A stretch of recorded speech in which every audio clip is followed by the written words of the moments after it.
They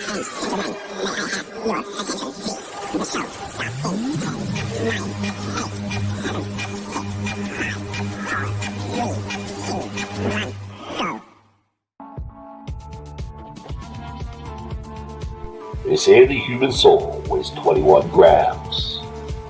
So then how much of that is fueled by creativity?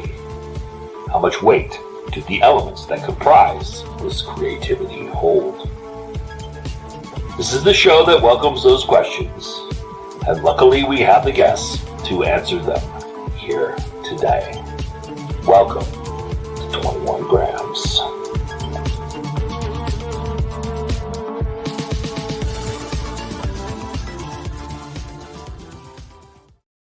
Yes, hello everybody. Welcome to 21 Grams. I'm Joe Compton, and I have the amazing Nikki Nelson Hicks with us.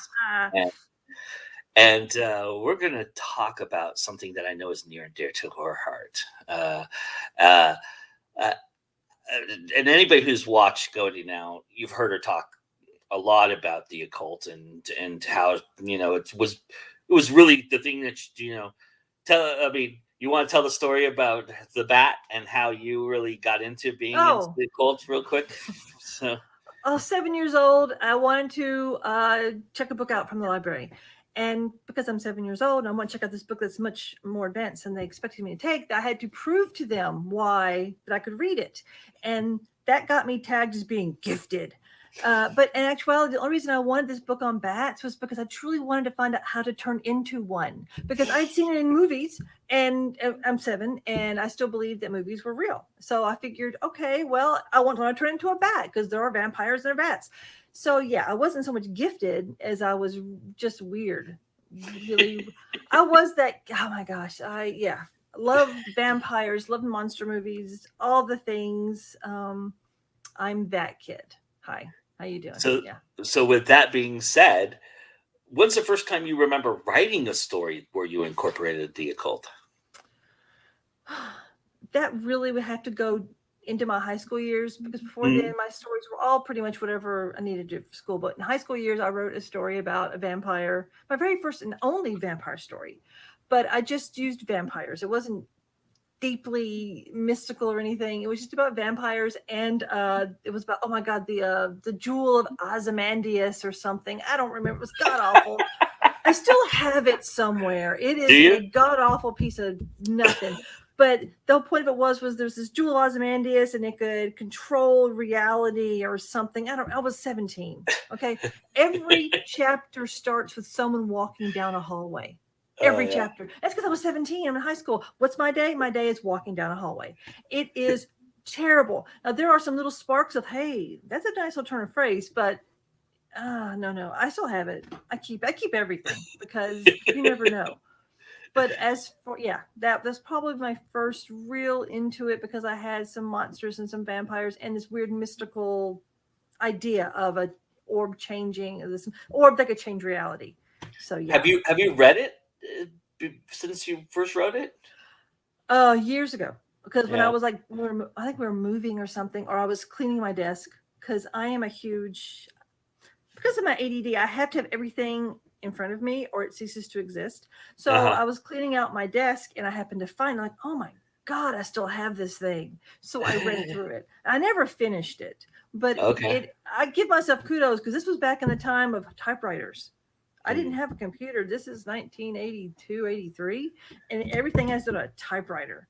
And it's a good 200 pages long. It's really long and crap.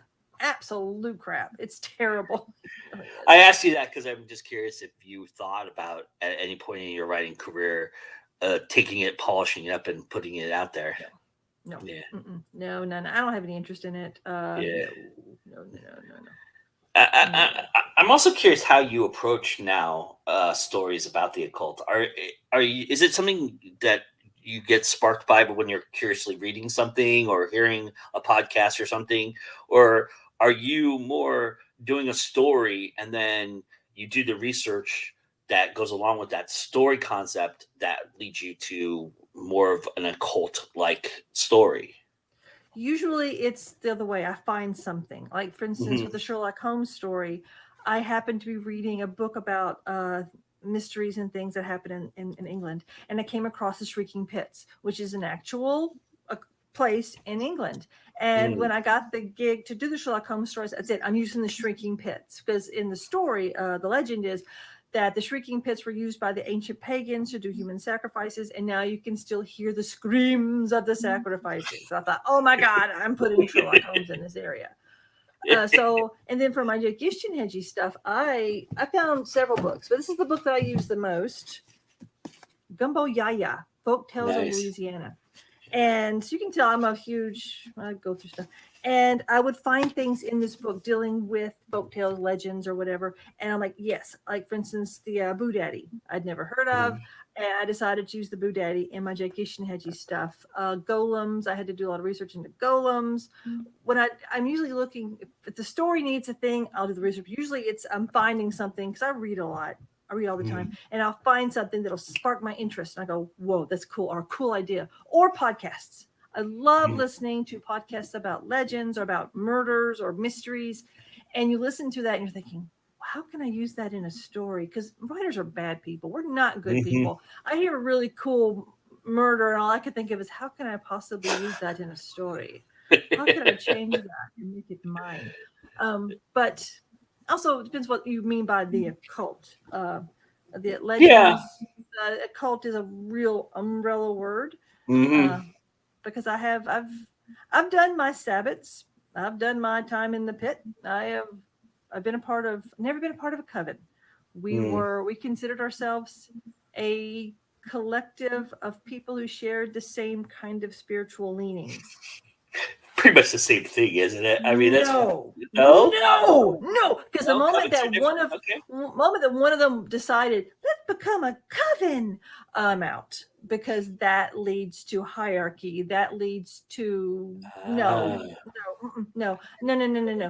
So collective is melding one mind, and a coven is kind of like has a chain of command. You got a coven, you got a chain of command. You've got the one person who is no. I've never seen any. I left. I'm out. I see you, and it dissolved because, in my experience so far, dealing with those kind of people, they tend to want to become the super psychic. I'm the most special person in the world. And no, you're not. No, you're not. Get away from me. Get away. I'm the worst. I'm not a good witch because I'm the one's going like, oh, get away from me. Piss off. I don't want to deal with you. So I'm curious. I'm curious what you would define as a cult. Then is there lines to draw when you're thinking about a cult? Like a cult or a cult? A cult. Cult. A cult. Yeah. Yes, there are. Feel like you've got people who dabble in it. I call them the Scoobies, and they dabble in it because they're wanting something to happen. That's fine. It's cool, man. I dig that. Very rarely.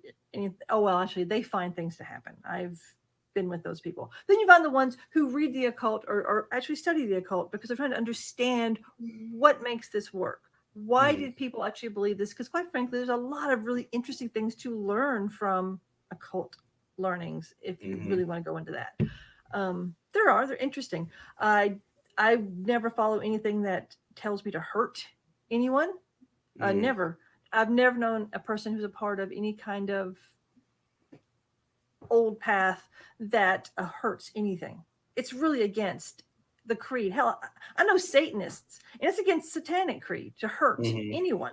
You don't mess with people. Rape is completely against satanic creed. Anything dealing with someone else's will is utterly against satanic creed.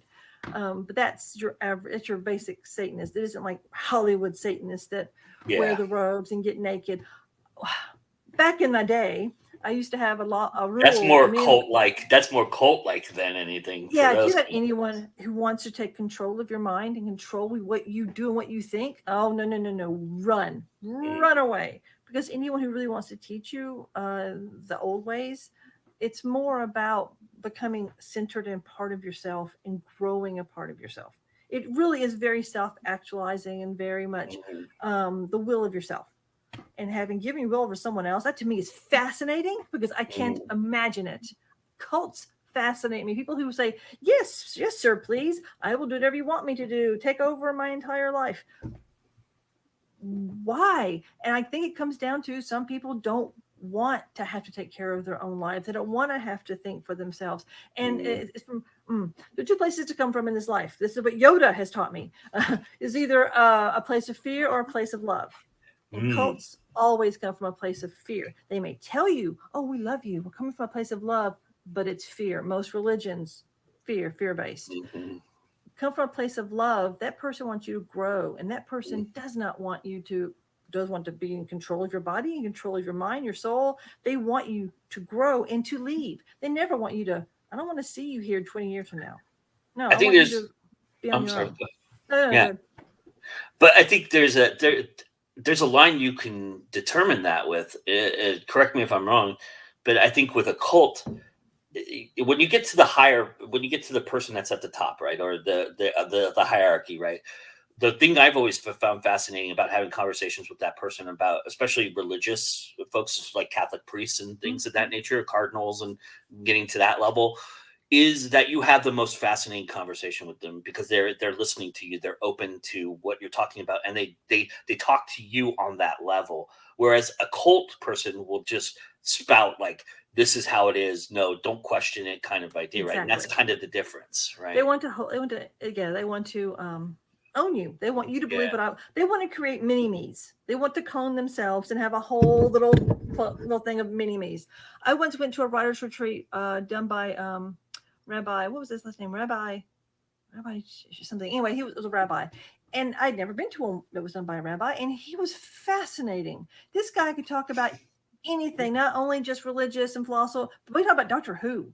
Well, he was telling me more about Doctor Who, exactly what it's, and he wanted to know, well, what is Doctor Who? How much time do you have? Do you have any idea how deep that rabbit hole goes? What is Doctor Who? And that was great. And it was it was only a weekend, but man, I came away from that writer's retreat just absolutely vibing, just because I felt so like I had been heard and talked to. I've also been to retreats where I felt utterly drained because the person was trying to control. I want to make you all little mini me's. And if you're going to write a horror story, it must be this way, this way, this way. If you're going to write a story, it must be this way, this. No. Anyone tries to tell you, tries to control you, run like hell. No.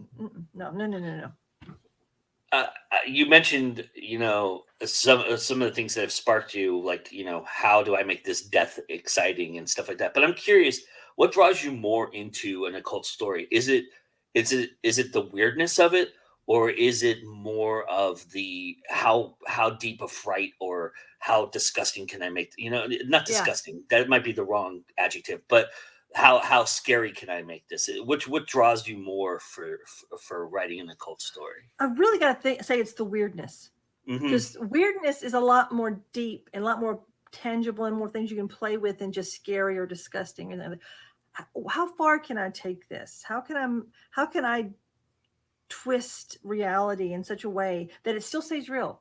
I like my horror to be grounded so that you still feel like you're here, but I'm throwing in all of this stuff that twists your way of looking at things and seeing things. And that to me is terrifying. And that kind of story sticks with you. I'm showing you a world that's all around you that you didn't notice before. And now suddenly you're seeing it out of the corner of your eye. And that's scary. That's scary. Body horror, things like that. I understand its appeal. It's not my thing, but I do understand its appeal. It's better in a visual medium than it is in written.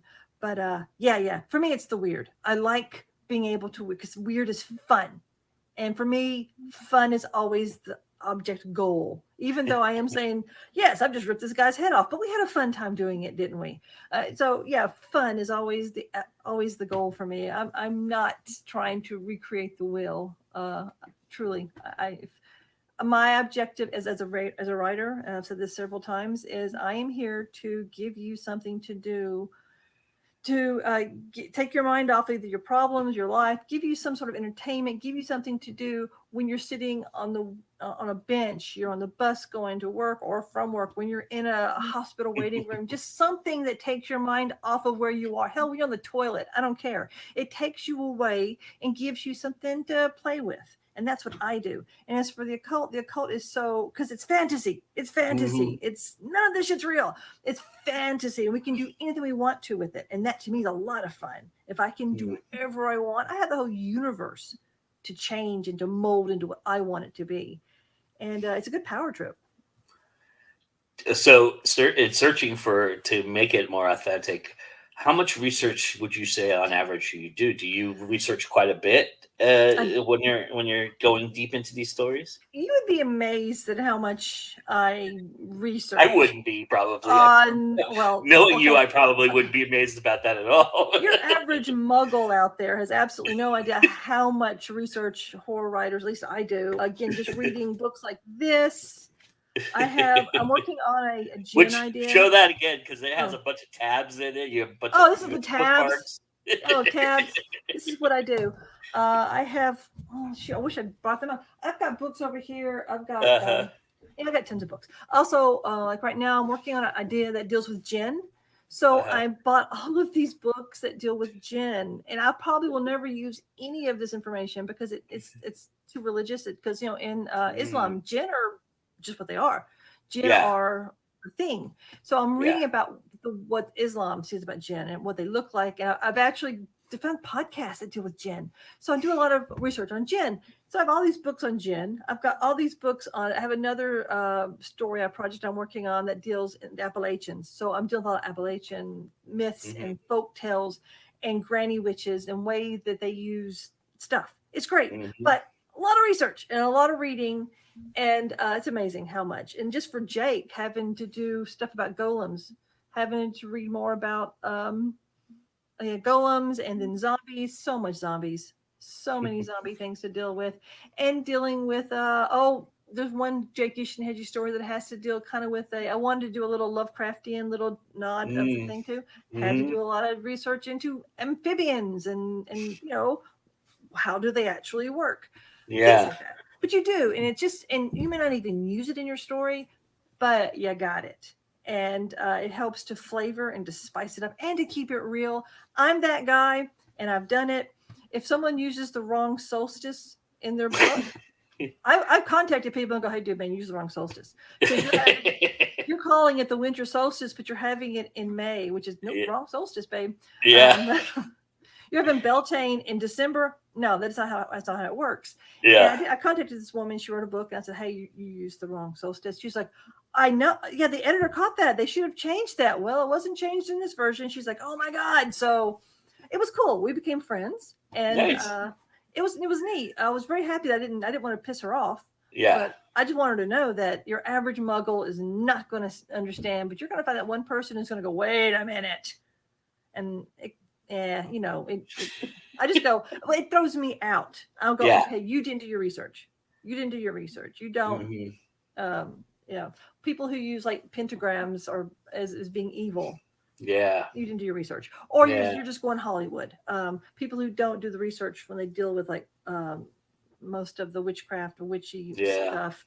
When they're casting a spell, I mean, spells don't always rhyme, They don't. It's all about magic. All has to do with intention. If you get into magic, which, I feel very. A part of me still very much a fantasy prone individual who loves all that stuff so very, very much. Right. But there's the other part of me that's like, it's all common sense, right? Common sense. It's just I'm old and I'm just. You know a lot. You know a lot about it. So. You to a certain point. I actually had a psychic, and this again weird, who told me, yes, you have this, and they're constantly fighting. Yeah. I'm like, I'm having a psychic tell me this. Yeah. I have my new age days when I used to do all the new age stuff, and that's why I feel like authority enough to criticize, because I've been there.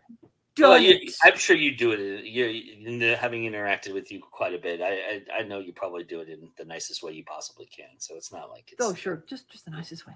I've only been thrown out of one. Oh, yes, it was ghost hunting. I went to a ghost hunting convention, and I can't ever go back. No, because I'm that guy who. Well, because they had all these things, and I'm like, well, that's been busted, and that's been busted, and obviously you don't subscribe to the 40 Times because that's been busted. Or wait a minute, what if? And I'm asking questions, about orb photographs, and I'm asking all these questions, and they don't want you there. They want they're advertising and they're selling to the Scoobies who want to go and find the ghost.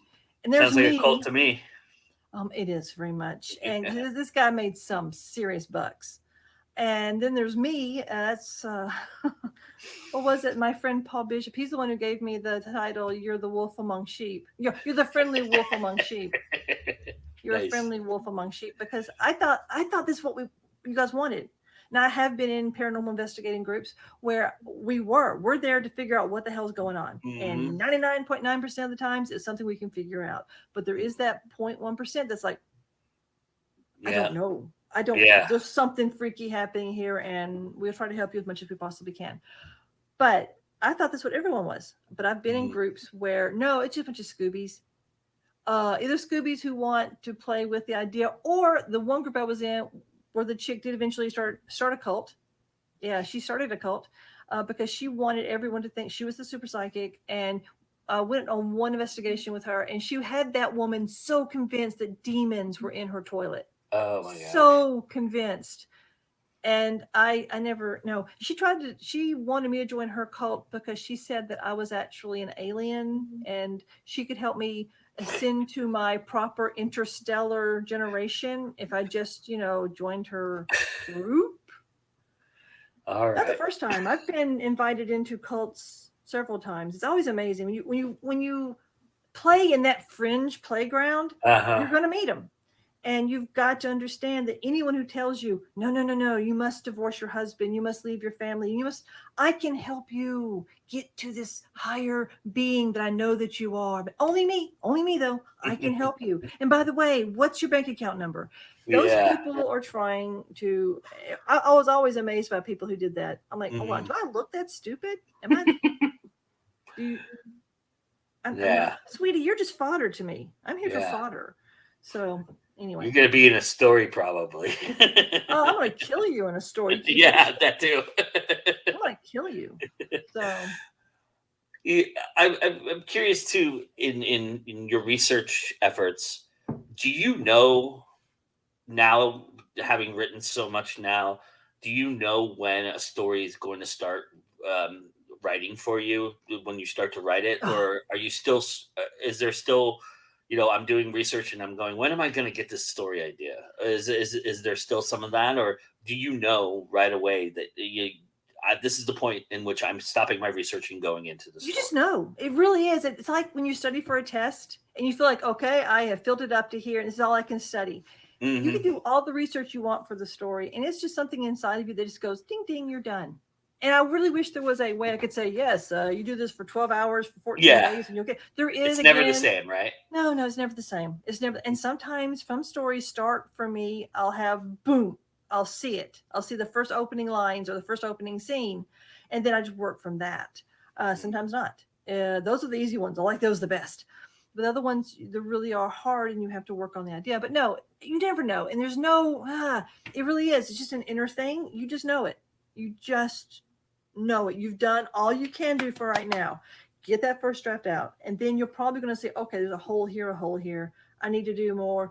Exactly what is the Hebrew Kaddish for a person who's dying? What are the words? I had to do that for a story I'm running right now about a golem. And what the hell is it? So I'm Googling it up, trying to find. I'm asking my friend who's Jewish, what exactly is it, and would it work in Elizabethan times and things like that. That's not really considered a cult. That's more, it's veracity. If you're going to do a story that is based in this really weird occult world, to make it seem more real, the veracity of it, you've really got to do your research, especially when you're dealing with religions. Like with Hebrew, I'm having to learn. I'm cutting and pasting Hebrew and hoping to God I get it right. I'm going to send it over to him when I'm done with it, so he can actually make sure that I am using the right Hebrew. Nice.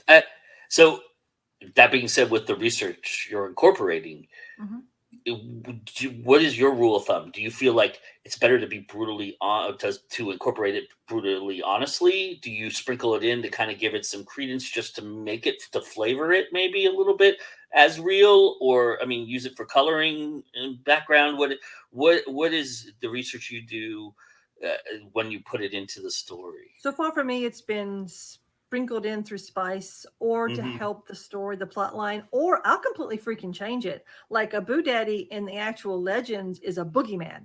It's Hmm. something you don't want around. But I wanted my Boo Daddy to be a protector. So I changed the whole Boo Daddy logo for me, for the legend for me, for this Nice. story. I can change whatever I want because I'm God. I can do Hmm. whatever I want in my story. But for me, it's more, I don't know. It's a story. It has to bend and mold and grow. I'm not going to get too bent up about never let the truth get in the way of a good story. That's kind of Nice. my ethos, is Credo. never let the truth get in the way of a good story. I do wonder though, because you have Jake, who you torture quite a bit, I do. and and you've been in Sherlock Holmes's shoes. You have other characters. When a character you create comes across something to do with the occult, is it hard for you to look at it from the way the character would look at it and not look at it the way Nikki would look at it? Or are you able to separate the two? Can you compartmentalize that? I'm very compartmentalized. My therapist will tell you this. I have quite the superpower Okay. of compartmentalizing. So no, I do. I see it from the character's point of view because I'm writing it through. Like I have another character that maybe one day his stories will get published. Maybe they won't. But my Travis Dare stuff. Many of Mm, my writer friends have read my Travis Dare stories, and yes, I do a lot of research. And it's because he's a psychic, and the deals well, he's a medium. He's a mental medium. He hears and sees ghosts. But in his world, I've also sprinkled all the other different kinds of mediums. I've got a lot of people who do psychometry, who touch things, things like that. And yeah, I forgot the point of this question now. But no, I see when I write Jake, when I write Travis, when I write Sherlock. With Sherlock, you got to stay and really, there's some set things with Sherlock because Holmesians will eat you alive. You got to be really careful. But for my own characters, I get behind their eyes and I mhm. work the story through their world. I try very hard, but I am very good at compartmentalization because I am dysfunctional. So, All right. That being said, you had, like I just mentioned earlier, Jake is often your pincushion. He's oh God, often love it. often your conduit to telling a lot of these kind of stories. Mhm. What quality in him would you say you've instilled that you want to, that keeps him wanting to keep going and go through these things? I didn't realize this until I think I was talking to you or maybe someone Uh-huh. about Jake. Jake wants to find family. He wants to find a place to be. And I never realized, oh my God, that's me. That Mhm. is the part of Jake that Uh-huh. is me. And I am actually putting through Jake. And it makes me crazy because, oh my God, I did that with Travis as well. It seems to be a thing that I'm doing. Uh-huh. But yeah, yeah, I did that with Jake. For him, Mhm. the thing he keeps going forward is he's trying to find family. He's trying to find a Mhm. place to be because he grew up, he didn't have that. And that's what he's doing. Even like the last story, when I can't tell you because it'd be spoilers, but all these things happen. Now he's off to LA. He's still looking for, I'm just going to get my gold. No, no, you're still looking for a place to be, a place to grow, a place to blossom, and all that. And I think that it's actually not just a me thing. I think that's a very human thing. I think most people are looking for their tribe, their family, a place to grow. Mhm. Everyone's looking for that because yeah, it's just a human thing. We're always looking for that. If you're unless you're really, really lucky and are born into such a thing, I don't know Mhm. anybody like that. Everybody I've ever known's always need to find their own family. Yeah. So yeah, now I'm depressed. Thanks. God. Okay. Sorry. So, Well, let's spice it up a little bit. You ready to do some ooh, rapid fire questions? I'll try. Go ahead. All right.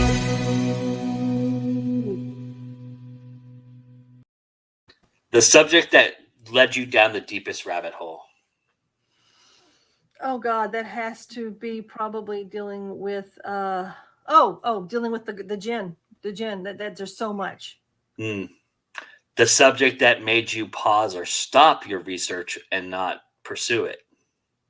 Haven't done anything like that yet. I'm sorry, nothing Mm. yet. Everything's I've never done anything yet that made me go, okay, no, I can't write that. No. All right. How about the subject you have pursued but you haven't written about yet that you want to? Haunted houses.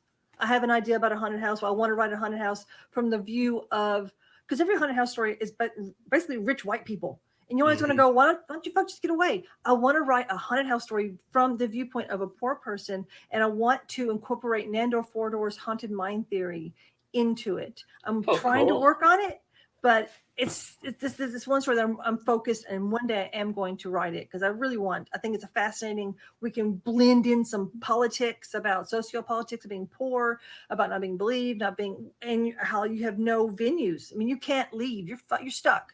And here you are in this place that's trying to kill you, but you can't get out. Who's the most fascinating occult figure or symbol to you? Right now, cult symbol. Well, you wouldn't really call him a cult symbol, but Nandor Fordor is my very favorite. He was a psychic investigator back in the 1920s and 30s. Fascinating guy. I love him primarily because this poor guy, he was a believer. He was such a true believer. He wanted to believe so much, but every time he would do a case, we would always end up with being, Scooby-Doo pulling the mask off in his Farmer Brown. Every time he would get involved in an investigation, he got kicked out of psychic societies because he was considered too much of a skeptic, and he didn't want to be. And I understand that, because every group I've ever been in, I've always become the Scully. I want to believe so hard, but unfortunately, a part of me is too busy going, there's probably a real reason as to why. And isn't that even more interesting to learn the scientific reason as to why this is happening? Yeah. So, yeah. Yeah. I mean, is he your basis for Jake? No. Who is my basis for Jake? I don't really have a basis for. No, actually, no. Jake just came up because, again, I told you the story of how I wrote Jake. It was kind of a challenge, and we were living in Budapest, and I wanted to write a pulp era detective, and I was going to name him Jake Ishtinheji, Private Eye, and I just rolled with it, and it ended up becoming occultish because everything I do ends up becoming occultish. Because I love a good monster and I love a good murder. So what's the least fascinating occult figure or symbol to you? I have never enjoyed Madame Blavatsky. I don't get her. I've read the Theosophist stuff. I don't get her. I find her boring. Even Aleister Crowley to me is rather dull, because you got your average frat boy who thinks that they know bullshit. And you don't. If you knew Aleister Crowley for what he truly was, he was possibly autistic. He was just he was a rich, dabbling little dilettante guy who got way too much into poop and semen. Way too much. Although I will agree, I mean, I do love the whole idea of do as thou wilt, and that is the whole of the law. I often say that, although where I work, my day job, no one understands what that means. But because I think it's kind of a way to do as thou wilt, that is the whole of the law. But in the Wiccan creed, it's do as thou wilt and harm none. Yeah. So, which is what I do. I do as I will. It's not going to hurt anyone. I find her boring. I've read about her. I find her boring. And second to that would be Aleister Crowley. And third to that would be L. Ron Hubbard. Only because I find him fascinating. This guy made so much money. I can't believe people still buy his shit. Have you seen The Master? No. What's The Master? Is it a documentary? No, it's the guy who did There Will Be Blood. I'm trying to think of his name off the top of my head. Paul Thomas Anderson did a movie with Philip Seymour Hoffman and Joaquin Phoenix, where Joaquin Phoenix was he ran into Philip Seymour Hoffman. Philip Seymour Hoffman is kind of this L. Ron Hubbard figure, where he's creating this kind of new religion, and Joaquin Phoenix is his protege, and it goes. And they're doing. It was like I've got to find this movie. Okay. Yeah, it's fantastic. That You would really fascinating. Yes. I think you would love it. It's called The Master. I love cults. I don't understand them, but they're fascinating to me. Yeah, I think you would really dig that movie. All right. So, setting you haven't explored in your writing that you think is made for an occult story. I think the cube world, quite frankly, I've not written Hmm. something about my office because I've often wanted to. I've thought about, I had a little idea about something called the Office Witch, but trust me, it's okay, but I wouldn't do it that way. A cube world, the cube office, the cubicle farm is so much pain and frustration and boredom and a lot Yeah. of negative energy. We're talking energy vampire idea Yeah. here, or some sort of just some kind of horrible thing that feeds upon. And there's been tons of stories done by this, people working and this overlord kind of monster sucks it. But I because I work at my day job all day long, and I'm always amazed by people. I remember one day I was on the bus and these people got on the bus and and this little popped in my head was how many unlit candles. Ooh. And I thought, Yeah. oh, that's good, writing that down.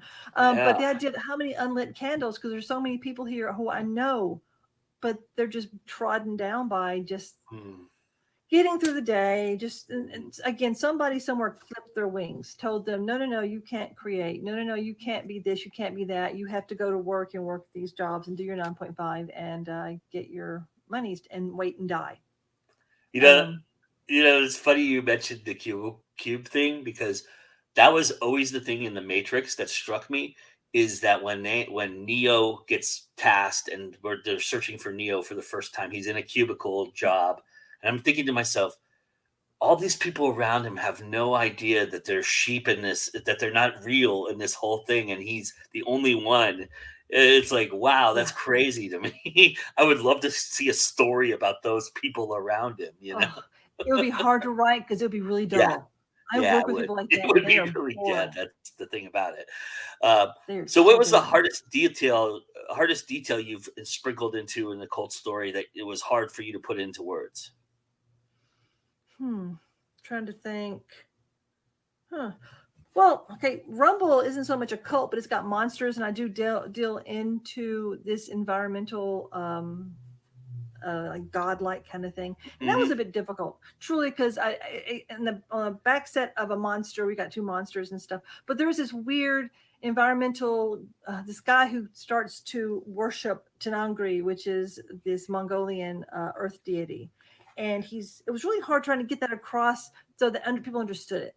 mhm. Because again, it's really and a visual thing would be so much easy. I often think about that. How sometimes a visual uh, thing is so much easier than writing on just pieces of paper.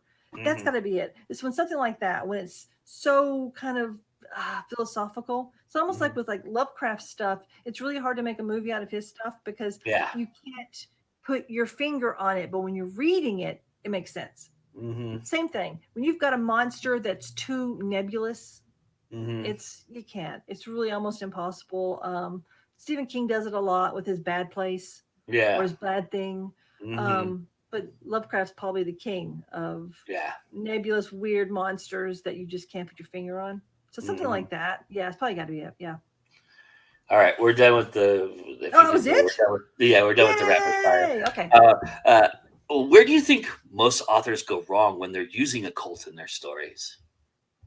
They don't do the research, especially when I really get angry when, oh, kind of Supernatural. You know the show, Yep. Supernatural.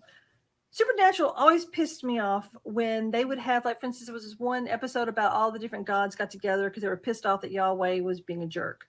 And they were going, Yeah. Yahweh can't destroy the world. This is our world. But they had all of these gods be cannibalistic and evil. Like they had Ganesh eat people. Ganesh is the most benevolent deity in the world. That Mm-hmm. pisses me off. People who Mm-hmm. don't do the research, people who instantly assume that every other religion, every other deity that isn't Christian is evil, pisses me off. There are just as much valid, good, benevolent deities in other religions. That really pisses me off.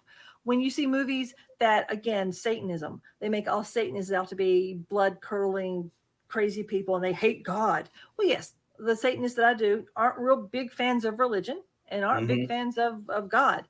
But that's because, quite frankly, the Satanists that I do know are just hardcore secular humanists, Mm-hmm. and they think that people should be in charge of their own realities. Some of them do believe in an afterlife. A lot of them do not. They're very much concrete, physical people. And so I really wish people get to know, but I understand it's easy. It's easy to slap that label and have the Satanist eating people or the witch, someone Yeah. who's Wiccan or witch. they're instantly evil, eating children, or they're just kind of weird. I mean, just I know a lot of witches who are utterly sober, straight people you would never know. Trust me, we're all over the place. You'd never know until you got to their house. And okay, and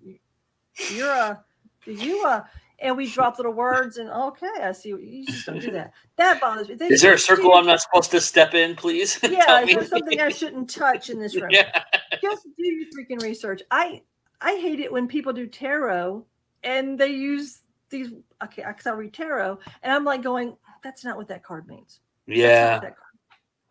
Do your research. Do your freaking research. Well, with tarot too, they're right on the damn things are right on the back of the card that tells you what it is. Not on mine. No, but they always, the devil card. That does not mean the devil. It actually means unbalanced. Anyway, all that. Or if you get on monsters, like Twilight, that bitch didn't even take the time to learn about vampires. She just had a wet dream about an angel and decided to make a vampire story. So that bothers me. Learn about your monsters, but the reason to learn about the monsters is to twist them. You got to have, vampire stories, a dime a dozen. You have that twist. But when you are writing about the occult, you're dealing with somebody out there, that's their belief system. And you've got to respect that and learn about it. Just learn about it. And don't demonize everything that isn't Christian. That pisses me off a lot. As you mentioned, most people do equate occult with being evil. Yeah. Is there a way, and we've seen it. We've seen where you use an occult figure, use an occult symbol for good, and as the hero in the story, as you mentioned, supernatural being one of those. But it often comes off as goofy or kind of like unbelievable. Do you feel like that's what's missing in this kind of idea? Like the occult idea that we're missing a hero, we're missing somebody who actually uses it for what is a normal everyday thing that is serious, or do you think it is always going to be goofy just because of the perception of what occult is?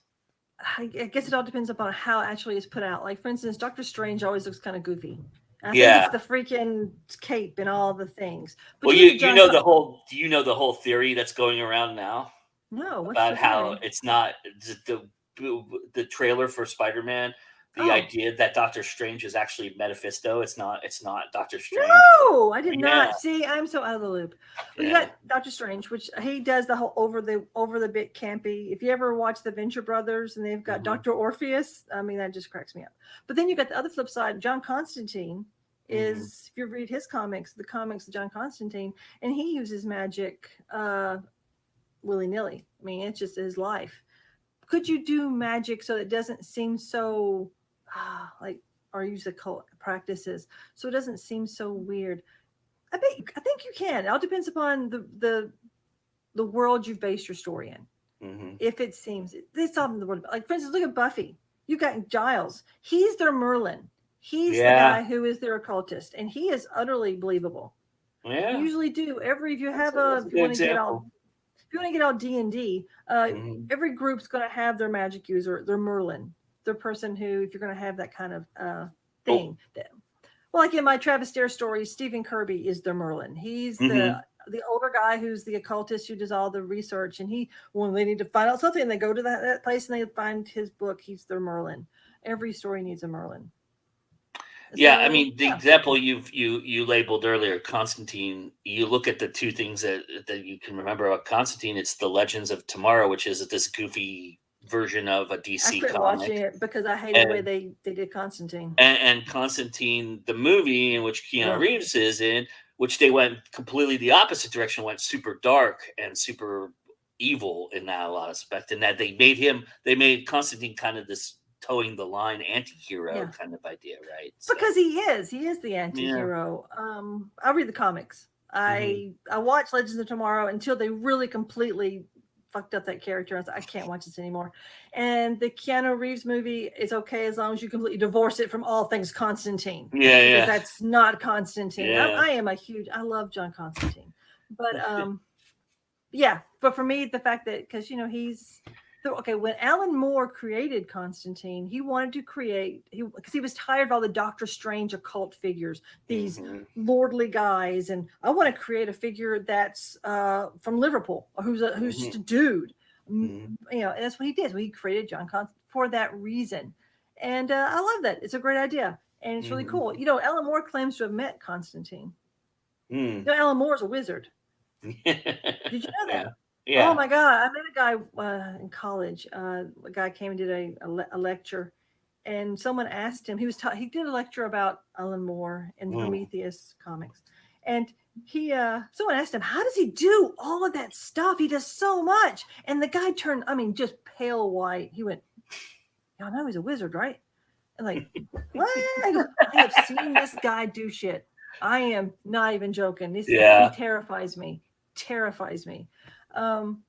So I think Alan Moore is interesting because he does do his research. If you read any of his comics, he does his research in magic because he himself. Is that the key though? Is the research is the key to leading into a hero story? Yes, because it'll help give you fodder. There's so much fodder. Yeah. And two, the veracity of it, and if you don't mind, going down some pretty dark alleys. Would authenticity be the other element to that, you think? Yes, very much. Because again, as long as you keep it on a level where your average muggle is still having a good time, it's a good story, but then your other person is going to read this and go, oh, this person's done their research, and they're going to be a bit more invested in the story because they're going to go, okay, all right, I can trust you as an author, because your reader needs to trust you that I'm going to take you down this path and I'm not going to lead you astray, and I know what I'm talking about. So because if I'm reading a story and okay, whatever, it depends on what the story is. I might go, all right, and roll with it. They may, if they just keep on, be like, okay, this, all right, whatever, and I just move on with my life. You don't have respect. Have respect for your, just for the genre. Have respect for the story. Have respect for, and again, if you are trampling in someone else's belief systems, have respect for that.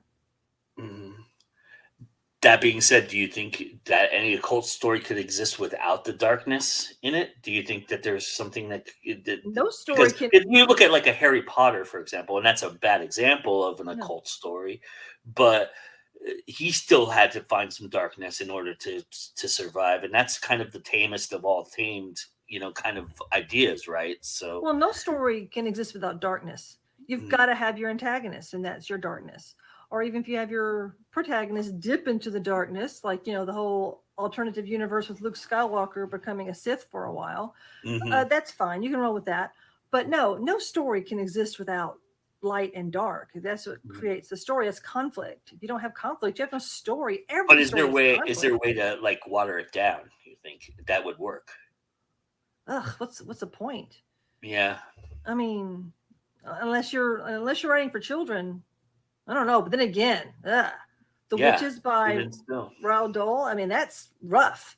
Yeah. And what was I read once recently?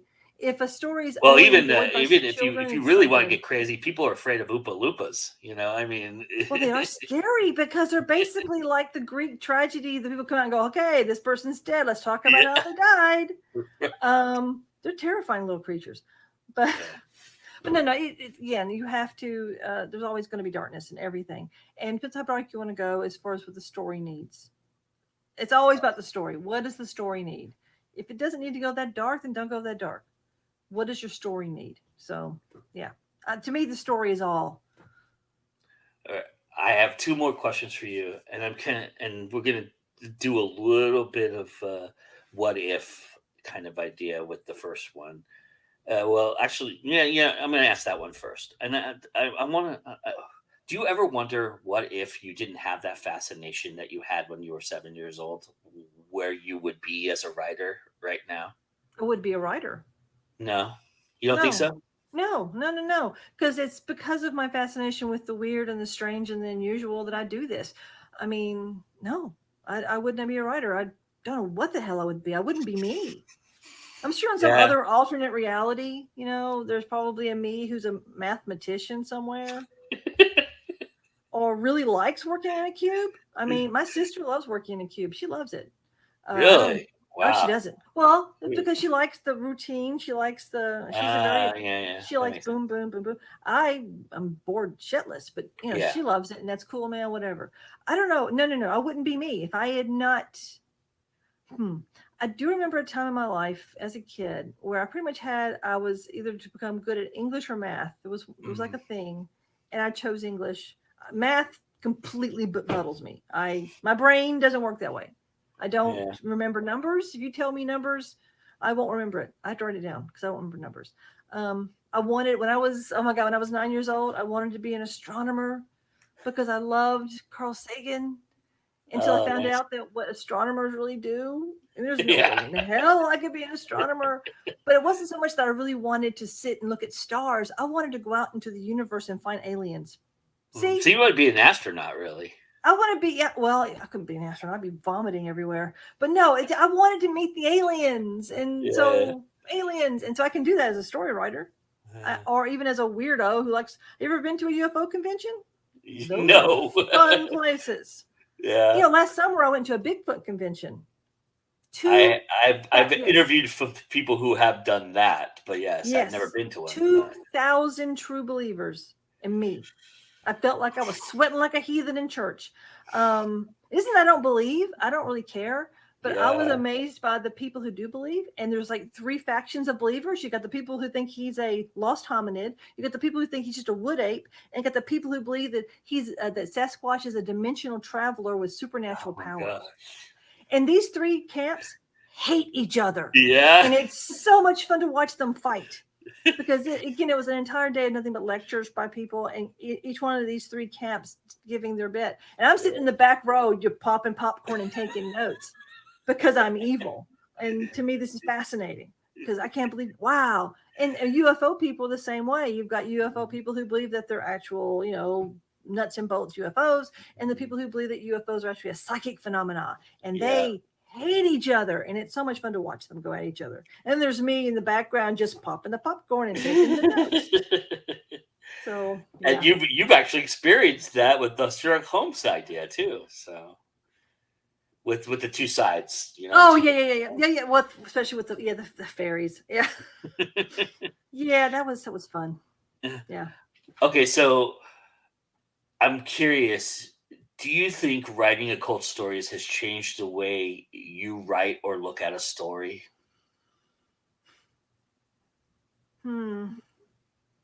Oh, maybe only dealing with veracity and research. I mean, I think writing there aren't a lot of occult writers or people who write horror, people who write this kind of weird stuff who actually believe in God. It's amazing to me. These are people who their stories all deal with the supernatural, ghosts, angels, gods, demons, all this stuff. And the ones that I know personally, not one of them, all atheists.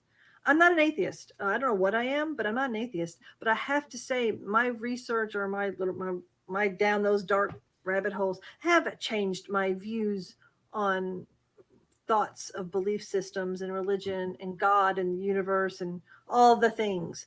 I am not who I was as a child. That 7-year-old who wanted to be a bat, who thought that Bela Lugosi was actually turning into a bat. I'm not her anymore. But I think writing horror has really, it makes me think in a whole different way when I'm looking at the universe or looking at spiritual belief systems because I've read so many different comparative things. So, yeah, that's what education does to you. Does that increase as you write more, or you feel like you kind of get more jaded? I don't know.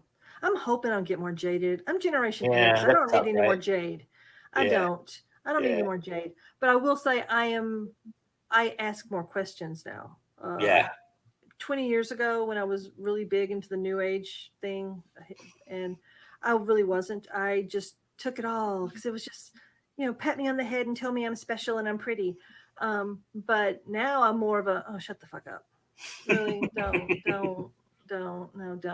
Really, get away from me. Or if they do my tarot, I'm busy looking at the tarot cards and going, that's not what that says. So let me read your tarot. Okay, let me show you. Yeah. Please.